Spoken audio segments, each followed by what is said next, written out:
আজ বাংলাদেশের ৭২ যে সংবিধান একটা অবৈধ সংবিধান,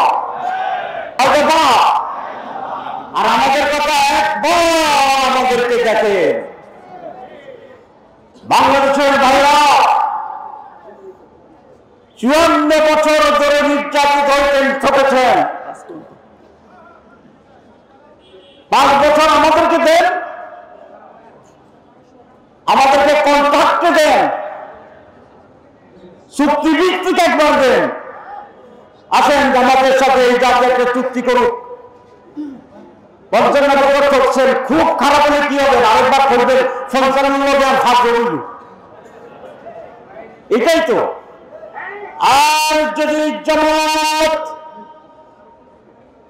নৈতিকতা এবং আদর্শের ভিত্তিতে যে কল্যাণের রাষ্ট্রের আজকে ঘোষণা দিচ্ছে, এটা যদি জাতিকে মুক্ত করে, অধিকার পূরণ করে, নারীর অধিকার, পুরুষের অধিকার, হিন্দুদের অধিকার, মুসলমানদের অধিকার, খ্রিস্টানদের অধিকার, বৌদ্ধদের অধিকার, বালকের অধিকার, বৃদ্ধের অধিকার, শ্রমিকের অধিকার, ডাক্তারের অধিকার, ইঞ্জিনিয়ারের অধিকার, সাধারণ গৃহবধূর অধিকার, কৃষকের অধিকার, শ্রমিকের অধিকার, সকলের মানুষের অধিকার নিরাপত্তা যদি আমরা নিশ্চিত করতে পারি, তাহলে আপনি দেবেন না কেন?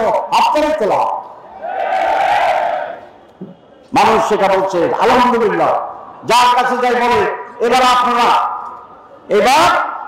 আপনারা দাবি বলে দেন, চেষ্টা করেন, দিয়ে দেখেন। আর নাম তো করছে ৫ বছর ঠকের সাথে জমিন, এর তো বেশি কিছু না।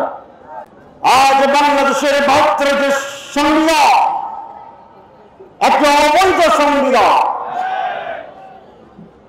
যারা এই সংবিধান রচনা করেছিলেন 1973-তে, তারা পাকিস্তান গণপরিষদের নির্বাচিত সদস্য। পাকিস্তানের সংবিধানের আওতায় নির্বাচিত মেম্বাররাই ৭৩ সালে এই সংবিধান রচনা করেছে। এটা কি বৈধ হতে পারে? দরকার ছিল একটি গণভোট করার জন্য, তারা সেই গণভোট করেনি। যাত্রায় শুরু করেছি আমরা অবৈধভাবে, সেটি আগে চলছে। আমরা পরিষ্কার বলতে চাই, ৭২ সংবিধান চলবে না। নতুন করে সংবিধান রচনা করতে হবে। এদেশের মানুষের চিন্তা চেতনাকে ধারণ করে, ৭১-এর মানুষ যে রক্ত দিয়েছে, জীবন দিয়েছে, সেই চেতনাকে ধারণ করে, এই ইন্টারিম গভর্নমেন্টের সময় পরিপূর্ণভাবে সংবিধান সংশোধন নতুন করে রিনাইট করা সম্ভব নয়।